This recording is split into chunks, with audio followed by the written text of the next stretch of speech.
6.2 question number first already लग चुका है, आप पिछली वीडियो में देख सकते हैं। आइए क्वेश्चन नंबर सेकंड में लिखा है E and F are points on the sides P Q and P R respectively of a triangle P Q R for each of the following cases state whether E F parallel है Q R. पहली condition है P E equal to 3.9 centimetre, E Q की value दी है 3 centimetre, P F की value दी है 3.6 centimetre, F R की वैल्यू दी है 2.4 सेंटीमीटर। सवाल में पूछा गया है कि क्या ये ई एफ पैरेलल क्यू आर के होगा। तो आइए देखते हैं। आपको पता होना चाहिए कि जो आपकी एक थ्योरम होती है जिसे बी पी टी बोलते हैं, अगर ये ए है, ये बी है, ये सी है, यहाँ आपका होगा डी ई। सही है। लेकिन यहाँ जो है आपको डायग्राम दिया है, ट्राइंगल ए बी सी दिया नहीं है। तो आपका जो ट्राइंगल दिया है वो दिया है पी क्यू आर और इसके पैरेलल लाइन है ई एफ। ठीक है। तो ये वाला डायग्राम बनेगा, ये वाला डायग्राम बन जाएगा। तो इसमें ये कंडीशन क्या कहते हैं, जो पी ई ओ अपॉन में ई क्यू बराबर होना चाहिए P F upon F R के। आइए वैल्यू रख के देख लेते हैं। तो यहाँ पर हमें पी ई की वैल्यू दी है 3.9 और ई क्यू की जो वैल्यू दी है 3 सेंटीमीटर है और पी एफ की वैल्यू जो दी है 3.6 और एफ आर की जो वैल्यू दी है 2.4। अब आप सॉल्व करेंगे तो ये पॉइंट हट जाएगा, यहाँ पॉइंट हटाएंगे तो 39/30 आ रहा है जो 36/24 के बराबर है। अगर हम इसे 3 से काट भी देते हैं तो ये 13 आ जाता है, ये 10 आ जाता है, ये 3 से काट भी देते हैं ये 12 आ जाता है, ये 8 आ जाता है। तो यहाँ देखिए 13/10 कभी भी 12/8 के बराबर नहीं आएगा। तो हम कहेंगे नॉट प्रोपोर्शनल। तो ई एफ जो है, E F is not a proportional to Q R, यानी कि जो ई एफ है वो आपके क्यू आर के प्रोपोर्शनल नहीं है।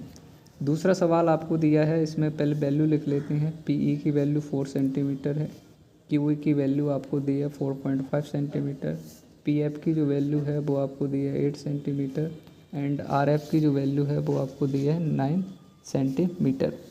तो अब यही वो वाली थ्योरम बना लेते हैं। आपका क्या हो जाएगा, पी क्यू आर, यहाँ पर एक लाइन होगी ई एफ। तो क्यू आर जो पैरेलल है ऑलरेडी ये चेक करेंगे कि ये पैरेलल है कि नहीं।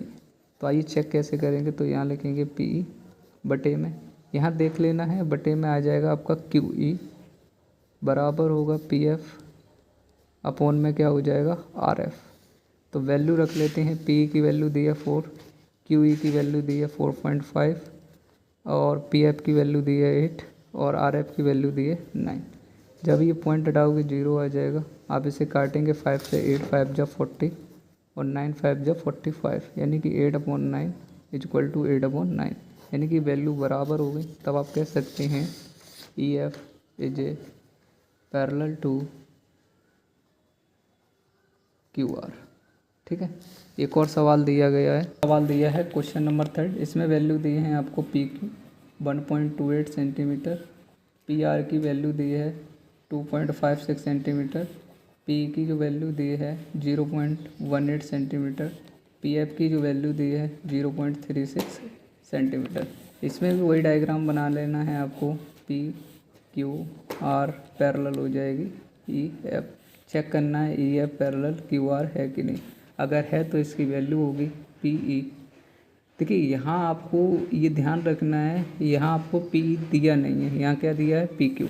तो आप डायरेक्ट लिख लेंगे पी क्यू अपॉन में, यानी कि ये वाला रेशियो जो होगा पी क्यू अपॉन में किसके हो जाएगा पी ई। ठीक है। यानी कि हम लिख सकते हैं इसे पी ई बटे में डायरेक्ट क्या हो जाएगा पी क्यू बराबर होना चाहिए ऐसे पी एफ अपॉन में पी आर। ये लिख सकते हैं। तो जो पी क्यू की वैल्यू दी है, यानी कि पी की वैल्यू 0.18 है, पी क्यू की वैल्यू 1.28 है इक्वल टू पी एफ की वैल्यू 0.36 है और पी आर की वैल्यू जो है 2.56 है। यहाँ से पॉइंट हटाएंगे कोई दिक्कत। तो यहाँ 18/128 है इक्वल टू 36/256।